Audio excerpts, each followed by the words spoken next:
নমস্কার, আমি প্রদীপ্তা।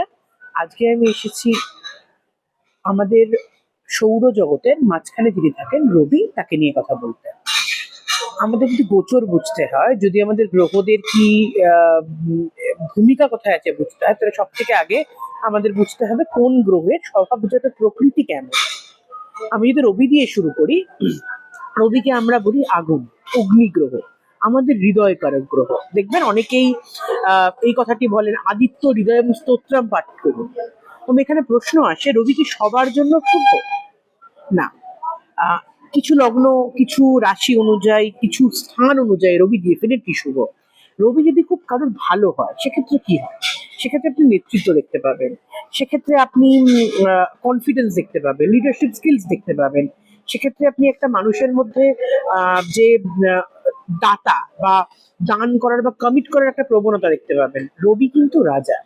রাজার নেচারটা কি হয়? আমি দেব, আমি কাকে দেব? রাজা কোনোদিন নিজের সমকক্ষ লোকের সঙ্গে বন্ধুত্ব করেন না।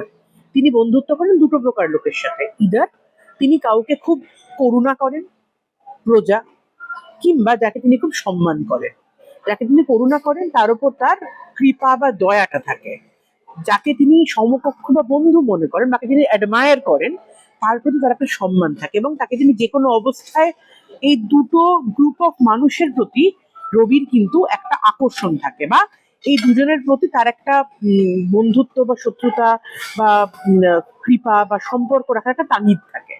আচ্ছা, প্রত্যেকটা গ্রহের যেমন কিছু পজিটিভ কিছু নেগেটিভ আছে। কোনো গ্রহেরই আমরা বলতে পারি না সম্পূর্ণভাবে পজিটিভ সবটা বা সম্পূর্ণভাবে নেগেটিভ সবটা।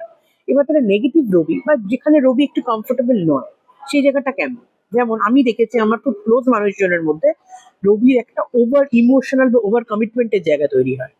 এখানে এরা ঠিক বুঝতে পারে না কতটা আমি মানুষকে কমিট করলে সেটা আমি ডেলিভার করতে পারবো।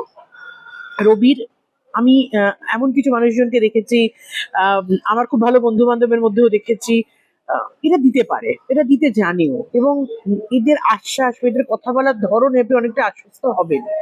নাও নেগেটিভ পার্ট, নেগেটিভ রবি কিন্তু মানুষকে ভীষণভাবে আমি বলবো ইগোইস্টিক করে, নেগেটিভ ইগোর একটা ওই সমস্যা তৈরি করে দেয়। রবি মানে আপনাকে রাজনীতিতে নিয়ে যাওয়ার একটা চেষ্টা করবে, কিন্তু এট দ্য সেম টাইম এই রবি যদি আপনার দুস্থানগত হয় বা উইক হয় চার্টে, যেমন ধরুন রবি ভীষণ আনকমফোর্টেবল ফিল করে অষ্টম স্থানে। রবির স্বভাবজাত শত্রু আমরা ধরি শনিকে এবং শুক্রকে। এই কারণে মেষ রাশিতে রবি তুঙ্গস্থ হয় বৈশাখ মাসে, কার্তিক মাসে রবি কিন্তু নিচস্থ হয় শুক্রের ঘরে তুলায়। তো ন্যাচারালি শনির বা রবির ঘরে রবি থাকলে কি তাহলে খারাপ রেজাল্ট হবে? না, এটা ডিপেন্ড করে আপনার চার্টের উপর। আপনার চার্টে যদি এমন কিছু গ্রহের সিচুয়েশন তৈরি হয় যেখানে রবি, দেখুন গ্রহদের সমস্যাটা কি জানেন তো, এরা অনেকটা আমাদের বাবা মায়ের মতো, পাশের বাড়ির কাকু কাকিমার মতো। ধরুন আমার বাবার আর মায়ের নিজেদের মধ্যে বলে না, কিন্তু আমার তো তারা বাবা মা। হয়তো আমার বাবা মা হওয়ার ফলে দুজনের মধ্যে ভালো সম্পর্ক না থাকলেও আমার জন্য তারা একসাথে বসে হয়তো একটা ভালো রেজাল্ট দেবে। তো রবির যেমন বাই ডিফল্ট নেগেটিভ জায়গা অষ্টম স্থান, এখানে রবি নিজেকে খুলে মেলে ধরতে পারে না। দ্বাদশ স্থান, যেখানে রবি কনফাইন্ড হয়ে যায় বা খরচা হয়ে যায়।